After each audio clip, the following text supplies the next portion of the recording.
Hi, I'm Paul from Find My Footwear, and today we're looking at some of the best shoes for overpronation. So, overpronation is essentially the inward roll of the foot as you're running. It rolls in through the arch, and the arch is there. The arch is a very important um, mechanism, part of the foot, and it's designed to flex and help absorb the impact when you're walking and running. So depending on how flexible the arch is dictates how far your foot rolls from side to side. And if it rolls inwards excessively, this is commonly referred to as overpronation.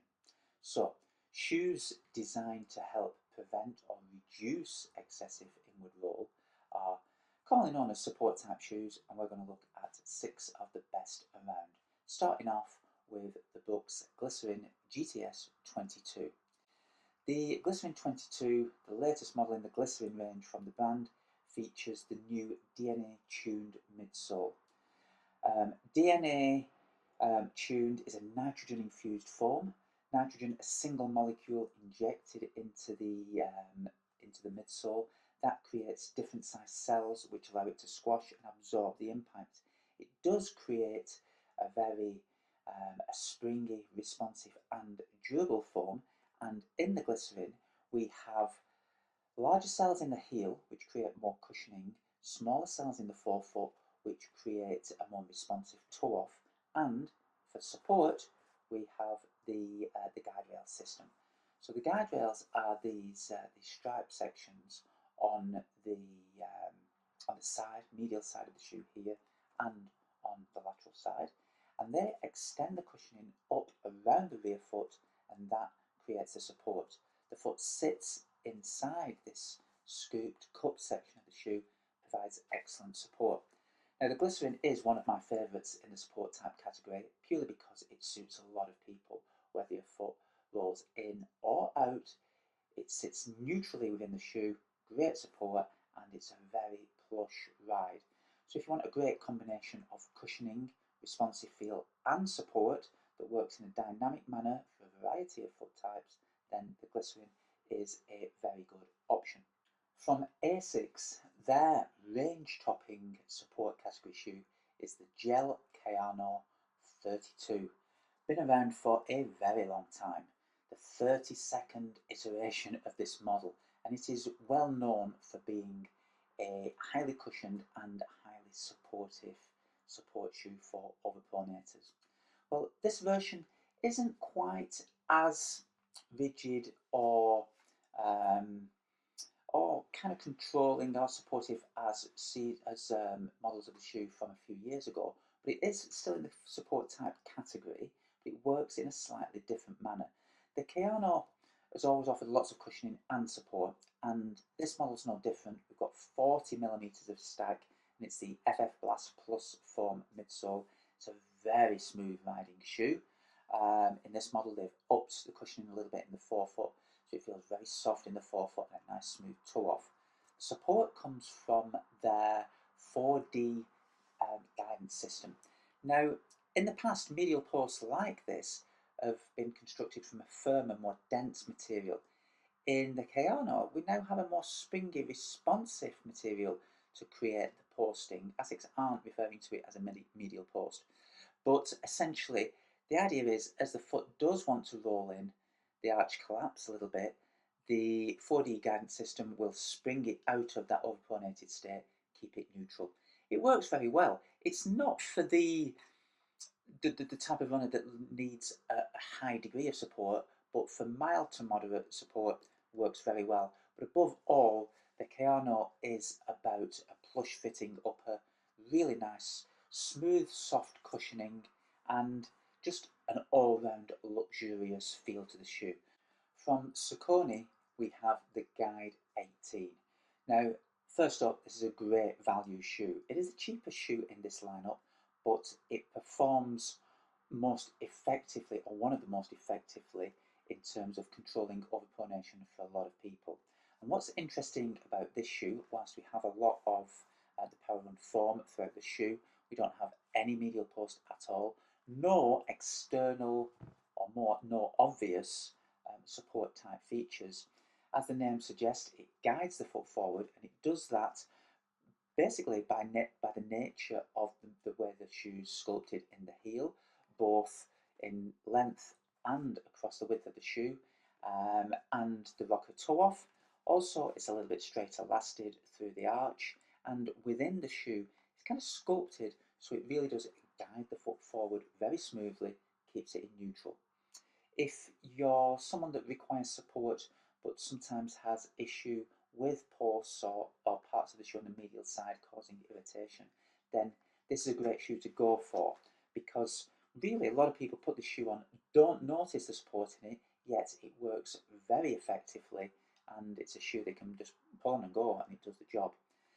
The Guide 18 other features, it's got quite a roomy upper in the standard width version. It's got a little bit more volume and a little bit more width to the shoe, so it's quite accommodating, and that again opens it up to a wider range of runners. So the Saucony Guide 18, a great value support shoe for overpronators. From New Balance, we have the Fresh Form X 860 V14. First up, Fresh Form X, that's the foam cushioning material that New Balance use in the vast majority of their training shoes. So Fresh Form X. And it's a very light, soft, relatively responsive foam. It is based on a compression molded EVA type foam, so it's not a nitrogen foam or a PEBA mix, but it is got a kind of a light, springy feel to it. Now, in the 860, we have a dual density construction. So on the medial side of the shoe, it's very difficult to see, but on this side of the shoe, the bottom layer is ever so slightly firmer than the top layer, and on the lateral side of the shoe, we've got more of the soft foam. So as the foot wants to pronate, roll inwards, it rolls onto more of the firmer, denser material, and that keeps the foot in a neutral position. You've also got a kind of full-length nylon plate running through the midsole. That's called the stability plane, and that tends to help stabilise the foot again for overpronation. Feels very natural, a little bit like the Saucony Guide. It's an unintrusive shoe, feels very smooth. Many people aren't aware of the job that it's doing when they're running in the shoe, so it's a great option and a really durable everyday mileage shoe that provides support if you want a New Balance option. So that's a New Balance 860 Fresh Form X V14. From Mizuno, the Mizuno Inspire 21. One of my favourite shoes, and really the Inspire, it's not perhaps the sexiest looking shoe, it's not the most technically advanced, but it always, year after year, delivers in terms of effective support. And for me, it always works particularly well for people suffering from plantar fasciitis. That's a side note, I'll come on to that in a section, but what you've got in the Inspire is Mizuno's wave plate, which is denser, thicker and stronger on the medial side of the shoe. Again, as the foot overpronates, it rolls further onto the wave, and that provides the control. Energy foam, that's Mizuno's kind of responsive foam, that makes up the midsole. So it's a light mid-height stack to this shoe, provides a great everyday shoe. Great outsole on it, all these little lugs provide good traction on a variety of surfaces. So the Inspire is a kind of a workhorse shoe, daily trainer, provides light, versatile cushioning and support for a wide range of runners. I mentioned plantar fasciitis earlier. I think, anecdotally, I sell a lot of these shoes to people suffering from plantar fasciitis. That's the tendon under the arch that becomes strained, becomes very sore, and if you've ever had plantar fasciitis, you will know about how painful it can be. The Mizuno shoe, 12mm drop in the heel, that takes some of the strain off the plantar fascia tendon, and a kind of structured arch support within the shoe. People anecdotally tell me that they find this very accommodating, tends to take some relief off the plantar fascia tendon as well. So the Mizuno Inspire 21, great, versatile, do anything, go anywhere type support shoe from Mizuno, and as a side note, very good if you're troubled with plantar fasciitis. And finally, from HOKA, the Arai 8. Now, we've got max stack cushioning, 40mm. We've got the rocker forefoot, so trademark HOKA features. In the support shoe, we've got the H-frame support. Previously in Arai, you had a J-shaped support, like this, letter J. In this version, it's a H, so it's firmer, denser material. It's a dual density EVA, compression molded EVA midsole. The density comes in the sidewalls and across the centre of the shoe to create torsional rigidity, stability, and support for both leaning in, overpronating, and if you lean out a little bit, supinating. So on this side, the medial side of the shoe, the blue section is a little bit firmer. Again, on the lateral side, the blue section creates the kind of sidewall that forms the kind of the edges of the H. That means that the white cushioning material, which is a little bit softer, sits in the centre. The blue sidewalls, the frames of the H, create a cup for your foot. It sits in the shoe, it keeps it really stable, and it works really quite effectively. HOKA, it's light, it's soft cushioning. You've got the rocker, it's got a nice toe off. That's the HOKA Arai. That's, I think, the best support category shoe from HOKA. So there we have it, something for everybody. There's 6 of the best support shoes for overpronators on the market right now. I am sure there's going to be lots of questions on this one. There usually is when we're discussing support type shoes.